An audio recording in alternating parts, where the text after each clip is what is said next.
A prática agrícola, desde os primórdios, tem como objetivo ofertar alimentos e matéria-prima aos setores urbanos. Mesmo com os importantes avanços da Revolução Verde, o agronegócio possui agora um grande desafio para suportar o crescimento populacional, cuja estimativa é de aproximadamente 9 bilhões de pessoas em 2050. E quem que entra em cena? Agricultura sustentável, responsável, e disso nós somos referência no mundo, com a utilização de tecnologias, inovação, novos recursos e estratégias como os bioestimulantes. E é sobre eles, os bioestimulantes, que iremos abordar neste episódio. PlantCast, o primeiro podcast sobre fisiologia e nutrição de plantas.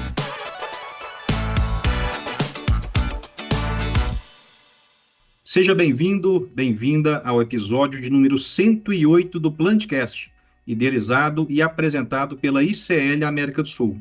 Eu sou Ismael Andrade e agradeço por sua audiência e das quase 10 mil pessoas que nos seguem aqui nas plataformas de áudio.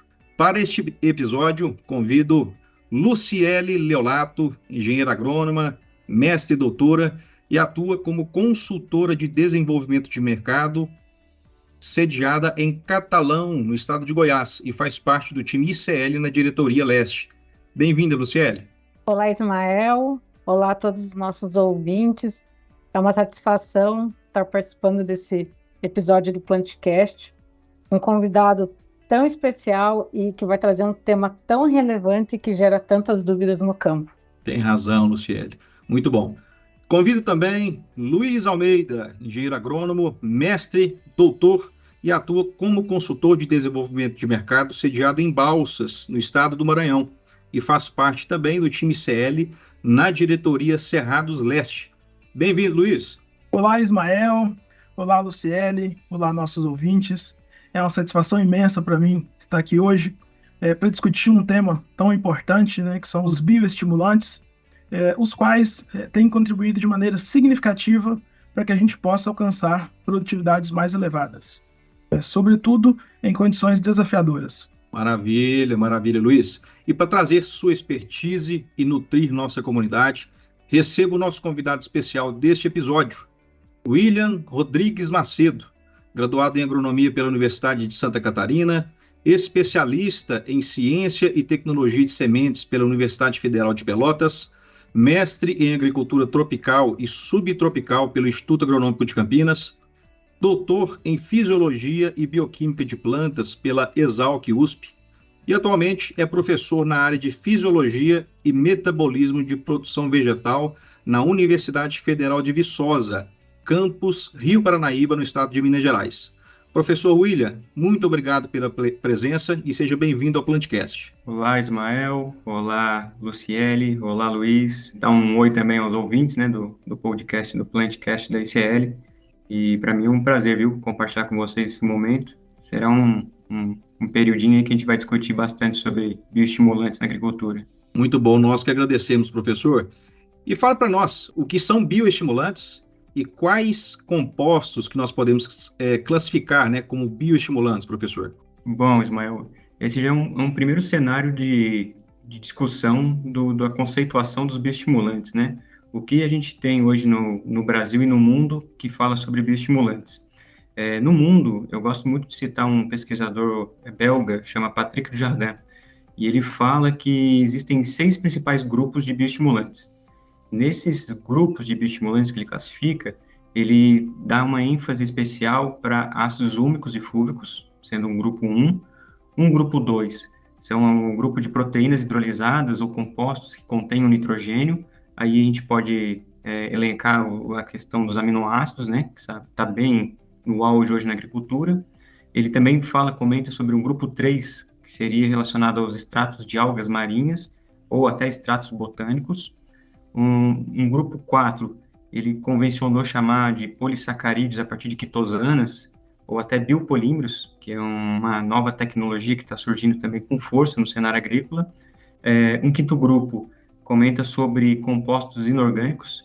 Na teoria dele, ele acredita que o que a gente chama de elemento benéfico, como o silício, ele considera isso como sendo um bioestímulo, um bioestimulante para a planta. E finalizando o grupo de classificação desse pesquisador, ele dá atenção aos fungos e bactérias de solo, né? Então, bactérias e fungos benéficos para as plantas. Muito obrigado aí pela conceituação inicial, professor William. Ficou bastante claro para nós aqui, para nossos ouvintes, que são os bioestimulantes, né? Já conhecemos algumas classes deles. Então, o que a gente tem observado aí nos últimos anos, né, é um crescimento significativo do uso de bioestimulantes na agricultura, né? E a minha pergunta seria nesse sentido, né? Qual que é o papel destes compostos no metabolismo das plantas? E pensando aí nas principais culturas, tais como soja, milho, existe um momento mais adequado, né, no ciclo dessas culturas para que eu possa fazer a intervenção e aplicar estes bioestimulantes? Ô Luiz, excelente questionamento, porque a gente vem observando, assim, no decorrer dos últimos anos, com o uso crescente dos bioestimulantes na agricultura, que eles são amplamente utilizados e uma dúvida que muito surge, né, por parte de indústria, até mesmo academia, nós na academia temos esses questionamentos ainda, é muito vinculado à ação de bioestimulante. Então, assim, qual o papel desses bioestimulantes no metabolismo da planta? Particularmente, numa visão minha, estudando essas moléculas, eu percebo muito que cada molécula, cada grupo desse que eu mencionei anteriormente, eles têm funções e papéis diferentes na planta. Então, assim, é comum a gente perceber isso na literatura científica ou mesmo na prática agrícola, o produtor aplicando um aminoácido como um produto de proteção da cultura. Então, ele tem uma sinalização mais protetiva. Você pensar no ácido úmico, ácido fúlvico, né, compostos úmicos, mais como substâncias que enriquecem a fertilidade do solo, né? Então, eles vão ser condicionadores do solo. Então, se você parar para observar o delineamento de cada um desses compostos, né, a funcionalidade dele nas plantas, a gente vê que até a maneira de se utilizar esse produto, se aplicar ele na agricultura, é diferenciada. Então, esse seria o principal recado que eu dou, né? Principalmente para quem está tentando iniciar o uso, a utilização desses produtos, né? Perceba bem, tenha a consultoria de um especialista, né? Para indicar qual o produto mais indicado para aquela situação que a planta está percebendo. Então, esse é um cenário que é muito importante. No metabolismo, a gente tem diversas vias que sinalizam para a planta. E esse é um outro ponto que eu gosto de destacar quando eu comento sobre bioestimulantes. A gente tem que entender que a planta trabalha em cima de sinais. Então, por exemplo, na planta com falta de água, a falta de água é um sinal para esse vegetal. Então, ela vai sinalizar um metabolismo diferente de uma planta que tem água insuficiente para o seu metabolismo. Excesso de luz é um sinal. Falta de luz é outro sinal. Então, a planta trabalha em cima de sinais. E o que seriam os bioestimulantes? São os sinais que nós, produtores, agrônomos, quem está envolvido no cenário agrícola, né, tem o poder de estar manejando. Então, a gente está emitindo na planta um sinal. A gente está induzindo na planta um sinal. Então, esse seria um ponto primordial para começar nesse nosso bate-papo, né? Entender que nós temos a função de sinalizar a planta. E aí, começa a vir a segunda pergunta, né? Qual seria o momento mais adequado, o momento mais refinado de utilizar esse produto? Esse é o segundo dilema que a gente tem no uso dos bioestimulantes. Se eu, no primeiro momento, agora já entendo qual seria a função sinalizadora desse produto, e agora eu posso deduzir, estimar qual seria o melhor momento de aplicar o produto. O melhor momento de aplicar o produto, a gente tem percebido nos últimos anos, é quando a planta está possibilitada de perceber o sinal. Se eu comentei que o bioestimulante é um sinalizador na planta, ela vai responder quando ela estiver num estado saudável. Então, é natural, por exemplo, um cenário com déficit hídrico. A gente está tendo agora a possibilidade de um déficit hídrico acentuado em diversas regiões produtoras de soja. Então, muitos cultivos vão ser atrasados em função da falta da água. Não seria o momento ideal você plantar a soja e aplicar, por exemplo, um aminoácido prevendo uma falta de água, porque a planta está com um metabolismo focado numa proteção. Então, ela já está se autossinalizando para se proteger contra o déficit hídrico. Então, não está percebendo o sinal indutor de bioestímulo promovido por um aminoácido aplicado na folha. Então, o momento adequado, ele é muito peculiar em função da condição que a planta se encontra. Então, essa é uma outra mensagem que eu passo. A gente precisa entender como é o comportamento vegetal para poder sinalizar ela no momento mais adequado. Aí, se eu vigoro aquela planta no momento que ela é saudável, consequentemente, ela passa por um período de déficit hídrico, ou excesso de calor, ou excesso de radiação, de maneira muito mais adequada do que uma planta que não foi sinalizada para esse mecanismo. Então, esse aqui seria o cenário que a gente tem, né? Fechando esses seus questionamentos, Luiz. Perfeito, professor. Obrigado aí pelas considerações. De fato, contribuiu bastante no sentido da gente entender um pouco mais o papel desses bioestimulantes e da gente ter a ciência, né, de que a recomendação de um produto ou outro, ela é de fato baseada no momento em que a cultura está passando, não é uma recomendação única para todas as regiões, né, para todas as culturas, e de fato precisa de um entendimento bom do profissional que está ali recomendando, né, estes produtos. Outro ponto assim que a gente tem observado no campo, né, é o uso de aminoácidos no manejo contra estresses abióticos em plantas. Porque quando a gente pensa em bioestimulantes, a gente logo lembra da parte de estresses abióticos, né? E eu gostaria de saber como que estes compostos, né, eles agem na planta mitigando os efeitos desses estresses, né? E se o uso desses aminoácidos, eles pode ser feito o uso desses aminoácidos em plantas ou em lavouras que não passaram ou que não passarão por um momento assim de estresse muito pronunciado. Excelente, Luiz. Vamos lá. Sobre aminoácido, né, sinalização do aminoácido em plantas, né? O que a gente já tem de conhecimento na literatura científica que já está comprovado, né? Sabe-se, por exemplo, que em condições de estresse, principalmente estresse hídrico, a planta sinaliza um aminoácido muito importante, chamado prolina. Então, ele é um osmorregulador, ele tem uma função de regular esse fluxo de água na planta. Ele trabalha de maneira muito refinada para buscar uma situação de equilíbrio hídrico naquela planta que se encontra numa situação de déficit hídrico. E a partir desse momento que a gente sabe que existem aminoácidos que estão envolvidos nessa sinalização contra o estresse hídrico, o momento que a gente aplica o aminoácido exogenamente, né, via pulverização, tratamento de semente, o que a gente deseja é que essa planta responda, mimetize, né, simule um ambiente de estresse e se torne apta a passar por esse período de estresse. Então, assim, o que a gente sabe? Que esses aminoácidos, eles têm função muito específicas, por exemplo, em permeabilidade de membranas. Os aminoácidos já vão auxiliar muito as plantas a modificar a permeabilidade de membranas, porque aminoácido ele é constituinte de proteína, e nas membranas das células existem muitas proteínas, e elas têm uma função extraordinária em fluxo de elementos. Então, é através da membrana que passa fósforo, potássio, e esses aminoácidos, essas proteínas constituídas através de aminoácidos, são extremamente significativas nesse processo. E aí entra a função do aminoácido. Se você sinaliza a planta para ter um conteúdo, né, um teor maior de aminoácidos no seu tecido, consequentemente, essa permeabilidade de membranas vai ser modificada. Um outro ponto importante, por exemplo, é a atividade enzimática. Existem no sistema vegetal, né, plantas que ativam uma cadeia enzimática de resposta a um estresse. E as enzimas também são constituídas de proteínas, e essas proteínas advêm dos aminoácidos. Então, é uma maneira que a gente tem de tentar contornar uma situação ambiental aplicando um produto que pode refletir nessas condições. E aí entra um pouquinho na sua segunda questão, né, Luiz? Que fala um pouco qual seria a situação de estresse ou não para aplicar o aminoácido.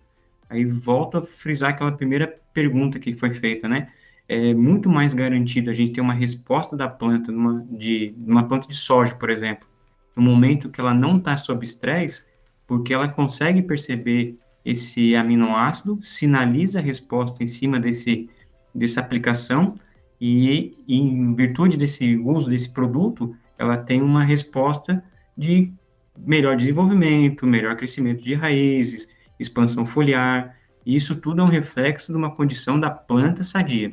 Se você começa a perceber, né, entender o sistema vegetal como um todo, a gente nota que planta, quando está sob estresse hídrico, ela começa a ter mecanismos de proteção.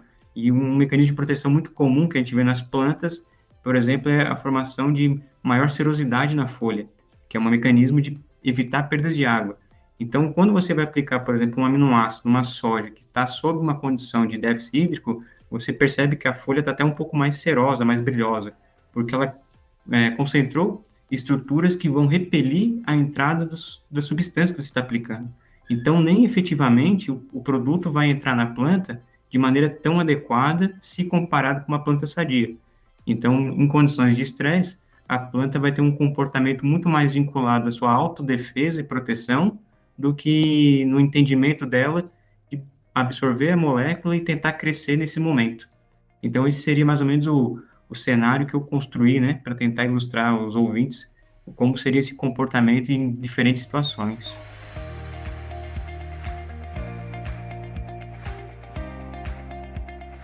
Professor, a gente tem percebido, né, no mercado que tem crescido essa oferta aí de produtos, de tecnologias que são à base de extrato de algas. E aí, nesse sentido, eu gostaria de perguntar, todos esses produtos, eles apresentam a mesma qualidade, a mesma eficiência? Existe uma diferença, assim, que a gente possa de cara entender? Enfim, eu gostaria que o professor explanasse um pouquinho para nós e para os nossos ouvintes aí a questão desse tipo de produto.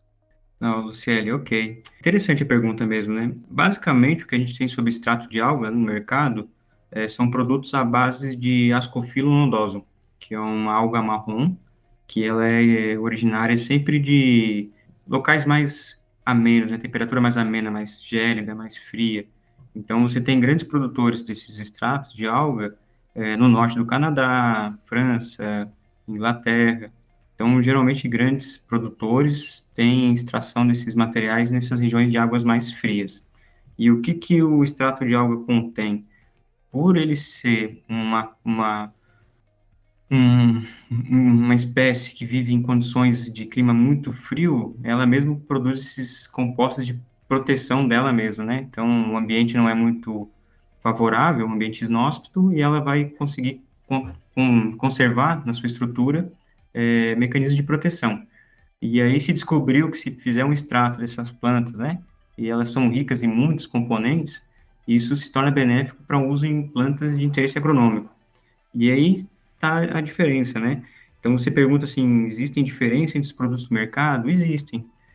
No Brasil, por exemplo, a gente tem uma legislação que ela classifica muito dos nossos bioestimulantes como fertilizantes foliares.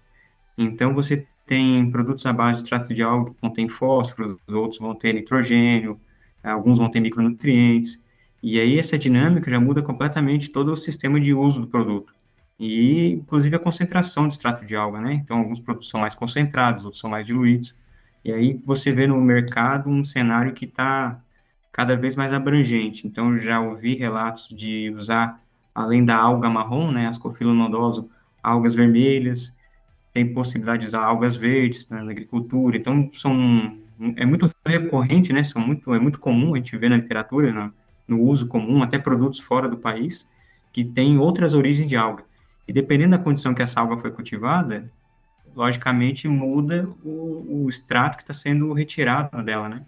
Então, isso também é um fator que vai influenciar esse formulado que está no mercado. Mas, basicamente, você vê que o forte mesmo do extrato de alga é para uso muito foliar e peculiar muito para dar aquela biofortificação nas plantas, né? Desenvolver muito mais. Você aplica na folha para desenvolver mais uma pigmentação mais adequada para a planta, uma melhor expansão de raiz. Então, isso é muito interessante para o uso na agricultura em geral. Excelente, professor. E ainda pensando nessa questão de extrato de algas, e até eu gostaria de saber assim, se a gente poderia traçar um paralelo de extrato de algas e aminoácidos. Porque os aminoácidos eles já vêm sendo usados há um tempo a mais, né, digamos assim, no campo. Agora que vem crescendo a questão do extrato de algas, e a gente nota que existe uma dúvida no campo, principalmente quando você pensa num manejo, ou antes do estresse ou pós-estresse, com qual tecnologia você poderia entrar, ou se elas são complementares, né? Enfim, eu gostaria que o professor explanasse um pouquinho para os nossos ouvintes esse ponto, de quando que a gente poderia fazer uma aplicação de aminoácido, ou de extrato de algas, ou as duas, ao longo do cultivo. Isso é legal. O que eu tenho visto ultimamente, assim, Luciele, é que existe realmente dúvidas, né? Quando aplicar, quando não aplicar, quem aplicar, né? Quando, como e onde, né? Esses três questionamentos, né? E é muito peculiar essa pergunta, porque vai muito do entendimento de cada produtor rural, na verdade. Cada produtor, ele vê a agricultura de maneira distinta. Então, é muito pessoal o uso. A gente nota que muito do uso dos bioestimulantes na agricultura é influenciado pelo mercado. Então, você vê a alta de preço no mercado, o produtor investe em diversas tecnologias, adubo, agroquímicos para manejo de pragas, doenças, e quando você vê que tem uma certa queda no preço da commodity, né, em questão de uma soja, por exemplo, o produtor começa a segurar um pouquinho mais. E qual é o primeiro produto que ele corta da lista de gastos dele? Os bioestimulantes, porque não considera como sendo necessário. Então, assim, vai muito do entendimento do produtor. Então, assim, se para cortar gastos eu corto o bioestimulante, talvez ele não seja essencial. E aí eu penso de maneira um pouco distinta, porque eu vejo ele como essencial, como um coadjuvante do sistema. Então, a gente tem no cenário hoje, por exemplo, eu vou dar um exemplo de ácidos úmicos, que é um excelente condicionador de solo. Você consegue estruturar melhor o solo, consegue estruturar melhor as relações hídricas no solo, fluxo da água melhora, a própria microbiologia do solo fica mais adequada. Então, você vai vendo que não existe uma certa regra para se fazer. Eu quero usar ácido úmico, aminoácido ou extrato de alga. Qual seria o cenário ideal? É muito peculiar, como eu digo, né? Muito peculiar, porque vai do entendimento de cada um dos produtores. Hoje em dia, um dos focos da minha linha de pesquisa, que eu estou trabalhando na universidade, é tentar montar um protocolo. Então, assim, eu estou tentando protocolar um manejo. Então, eu começo trabalhando com uma estruturação do solo. Quem que eu posso botar no solo? Ácidos úmicos e micro-organismos. Ótimo. Então, eu já começo a preparar aquele meu ambiente de cultivo. Depois, eu posso entrar com micro-organismo na semente, que é algo interessante, principalmente em soja, fazer uma co-inoculação, um bradisóbio com bacilos. Já fiz trabalhos com esse cenário, vejo que dá muito sucesso. E depois você vai trabalhando. Então, na foliar início de cultivo, lá numa V4, uma pré-floração, você pode entrar com um extrato de alga. Você vai dar um vigorzinho para aquela planta, para ela dar um melhor pegamento de florada. Isso é um ponto importante. Então, assim, o cenário que a gente vai trabalhando é muito relativo com a condição que a gente está vivendo naquele ano. Se eu tivesse um ano atípico, como está acontecendo agora, então eu teria um outro cenário de uso desses produtos. Então, a gente tem que ir adaptando conforme o cenário vai mudando. Professor, eu acho que o bacana dessa sua resposta é aquela história que não existe receita de bolo, né? E coloca até a importância do consultor, a importância da parte técnica junto ao campo para, de fato, a gente entender esse cenário e conseguir fazer o melhor posicionamento da tecnologia, né? Porque hoje no mercado, como o professor falou inicialmente, nós temos 6 categorias, pelo que eu tomei nota aqui, 6 categorias de bioestimulantes que podem estar nos auxiliando aí no campo. E o professor falou um pouquinho ali das substâncias úmicas e fúlvicas, até pensando numa adubação de solo, né? Eu queria te perguntar, dentro desse contexto, qual que é a melhoria, como que acontece essa melhoria de eficiência, tá? Quando a gente faz o uso dessas substâncias pensando numa adubação via solo.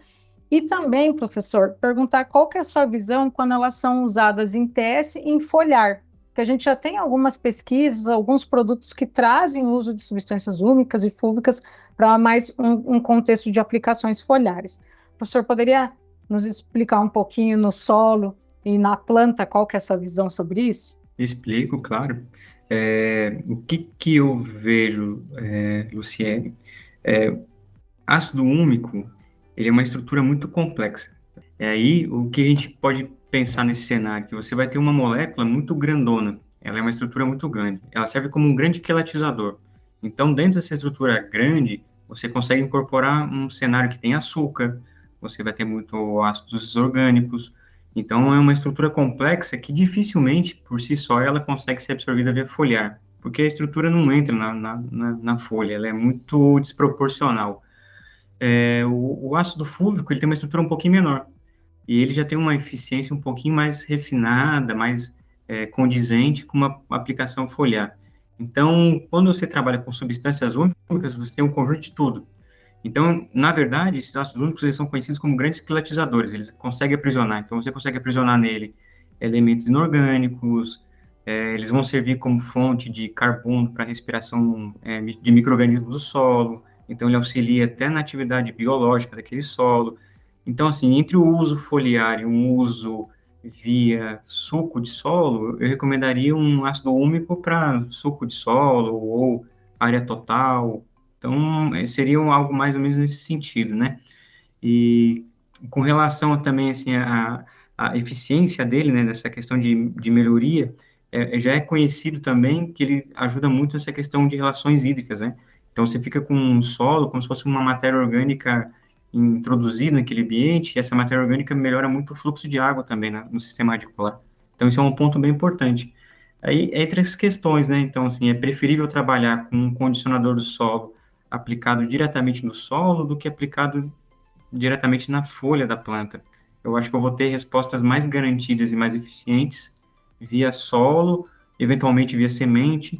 Então, eu tenho trabalhos recentes trabalhando com ácido úmico e ainda é muito difícil tentar entender e de maneira geral, para todo bioestimulante, você, como é que eu vou explicar?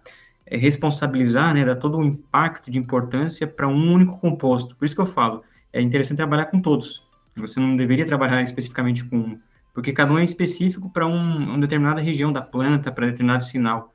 Então, você teria que trabalhar com aminoácidos, você teria que trabalhar com extrato de alga, com ácido úmico, com biológicos. Então, é um conjunto que esse conjunto é que dá eficiência.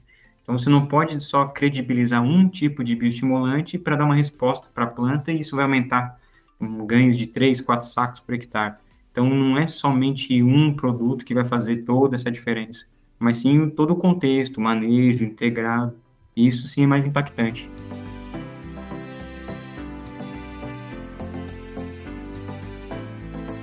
Essa conversa tá boa demais, muitas informações relevantes e o tempo tá passando e eu nem vi. Tá parecendo que a gente está aqui há 5 minutos, de tão boa que tá essa conversa nossa e sua explanação muito clara dentro de um contexto tão técnico, né, e tão profundo. Mas já caminhando para o final da nossa conversa, do nosso episódio, professor, eu gostaria que o senhor deixasse uma mensagem final para os nossos ouvintes sobre os novos caminhos a seguir na agricultura com o uso dos bioestimulantes. Como o senhor enxerga esse cenário, como o senhor visualiza esses novos caminhos daqui para frente? Ótimo, Ismael. Assim, o papo tá bom mesmo, né? A gente vai conversando, vou falando, vou me alongando aqui, e é importante mesmo a gente trocar, assim. Eu comentei, venho comentando várias vezes, né? Eu acho que o cenário futuro é muito desafiador ainda. A gente, nesse nosso bate-papo, a própria Luciele comentou também, o quanto é importante ter um técnico responsável pela recomendação. Isso é fundamental. Você tem que ter uma equipe técnica bem capacitada, entendendo o produto que está colocando no mercado, porque é muito desafiador. É um cenário que você vai ter muitos anos de agricultura e a gente está percebendo que para se tornar sustentável, não pode ser mais um achismo, né? Tem que ser algo mais profissionalizante, mais dedicado. Você tem que ter profissionais com conhecimento aprofundado no assunto para discutir mesmo, fazer recomendações assertivas.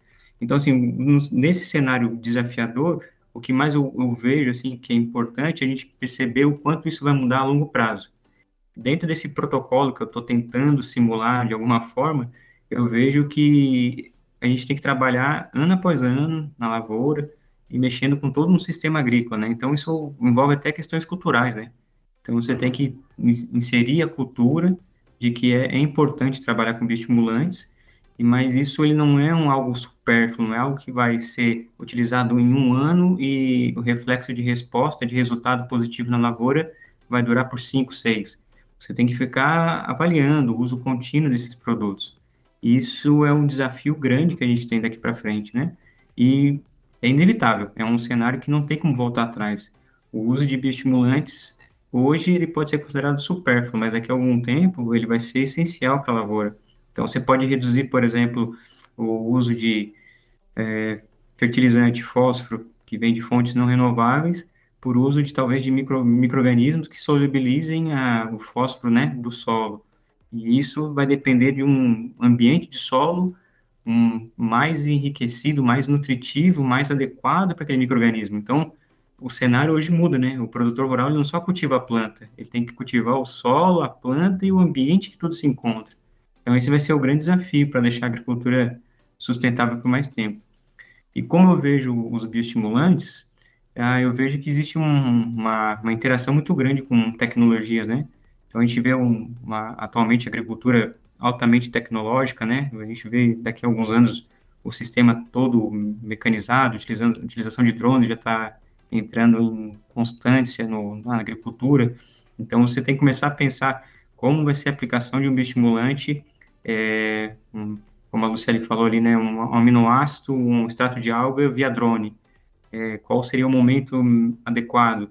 A gente não tem nem estudo falando qual o melhor momento de extrato de alga e aminoácido via trator, né? Quem dirá com drone. Então, esse vai ser o novo cenário que a gente vai ter, né? Nanotecnologias, quem sabe daqui a alguns anos a gente vai ter nanobioestimulantes. Então, isso vai ser algo também que vai diferenciar um pouco o sistema agrícola, né?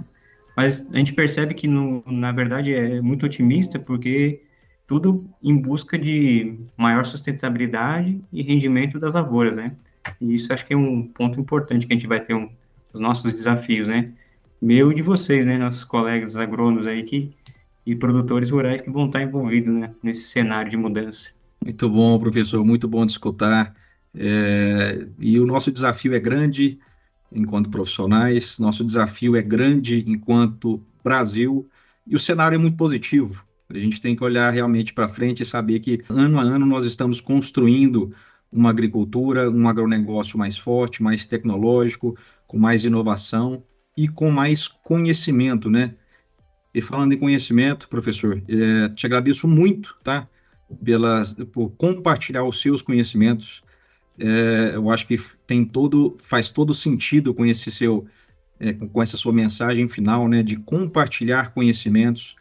E enquanto ICL América do Sul, esse é o nosso papel também, de levar o conhecimento a milhares de pessoas que estão dirigindo, que estão fazendo algumas atividades e está consumindo um conteúdo de extrema relevância, como esse que nós tratamos hoje, né, no episódio 108, sobre bioestimulantes. Muito obrigado, professor, mais uma vez, e fique à vontade para deixar suas últimas palavras, seus contatos. Ótimo, Ismael. Realmente a gente está nessa condição, assim, foi um grande prazer, né, de discutir esse momento. A gente vê que tem muito dilema ainda, né, no assunto. É um debate que a gente poderia passar horas aqui, né, conversando, e é um papo gostoso também, né? Foi um prazer enorme para mim. Agradeço demais, Ismael, o Luiz e a Luciele, a Carla que entrou em contato com o convite. Então, foi um momento muito construtivo e deixe esse recado final, né? Cada setor, né? Cada área desenvolvendo, né? Então, nós na universidade, na academia desenvolvendo, a ICL como empresa aplicando conhecimentos, o produtor adotando os conhecimentos e tecnologias, fecha uma cadeia que eu só vejo isso como um grande sucesso, né? Então, cada setorzinho trabalhando, monta aquela engrenagem e a roda gira, né? O sistema fica fluido. E agradecer demais a participação e estou à disposição. E meus contatos, eu vou deixar o meu e-mail, né? wrmacedo@ufv.br e o Instagram do meu laboratório é @lafimepro. Então, esse é o Instagram também. Quem tiver interesse de dar uma olhada, tem alguma coisa sobre bioestimulantes lá, e a gente pode conversar. Fiquem à vontade para entrar em contato. Muito bom, ficamos por aqui, Luciele. Suas considerações finais. Obrigado, professor, por tanto conhecimento compartilhado e por falar de um assunto tão complexo, mas de uma forma assim simples, uma forma direta, objetiva, que de fato a gente consiga ter um entendimento melhor de bioestimulantes, que com certeza vão ser produtos, tecnologias que vão ser utilizados aí nessa safra, né? Visto o cenário climático aí que a gente tem. Então, é um assunto que ele vem ao encontro do momento. Então, eu tenho certeza aí que os consultores, os produtores que estão nos ouvindo estão atentos pelas valiosas contribuições que você deu. Muito obrigado e é uma satisfação estar nessa conversa com você, com o Ismael e com o Luiz. Luiz, suas considerações finais, meu amigo. Muito obrigado aí, professor William, por toda a contribuição conosco aí, por compartilhar tamanho conhecimento acerca de um tema muito importante. Tenho a grande certeza aí de que os bioestimulantes, eles estão, sim, muito relacionados, né? A gente atingir essas produtividades um pouco mais elevadas, que é o desejo de tanto os agricultores como dos consultores, todos os profissionais relacionados ao agro, né? E sobretudo de maneira sustentável. Então, o uso de bioestimulantes, ele tem se apresentado como uma ferramenta muito boa nesse sentido. E falando neste contexto, todas as considerações, assuntos abordados aqui hoje vão contribuir de maneira significativa para os nossos ouvintes a tomarem, né, as melhores decisões quanto ao uso desses produtos na agricultura. Então, agradeço mais uma vez por ter aceito o nosso convite. Obrigado também, Ismael e Luciele, pela parceria aí na gravação de mais um podcast. E gostaria de agradecer também aos nossos ouvintes, né, pela audiência e por compartilharem aí com as suas respectivas redes de contato mais esse episódio. Um abraço a todos. É isso aí, gostou desse episódio? Não esqueça, primeiramente, de seguir, né, nosso perfil no Spotify ou em sua plataforma de áudio preferida. Deixe o seu review, que é aquelas estrelinhas, as estrelinhas, você vai dar a nota que você achar relevante para esse episódio, seu like, seu comentário, compartilhe esse episódio nos seus grupos, as pessoas que realmente vão gostar desse episódio, e siga a ICL América do Sul no Instagram, LinkedIn, YouTube e também acesse nosso site. Ficamos por aqui e até o próximo episódio do Plantcast. O Plantcast é uma produção da ICL, Impacto para um Futuro Sustentável.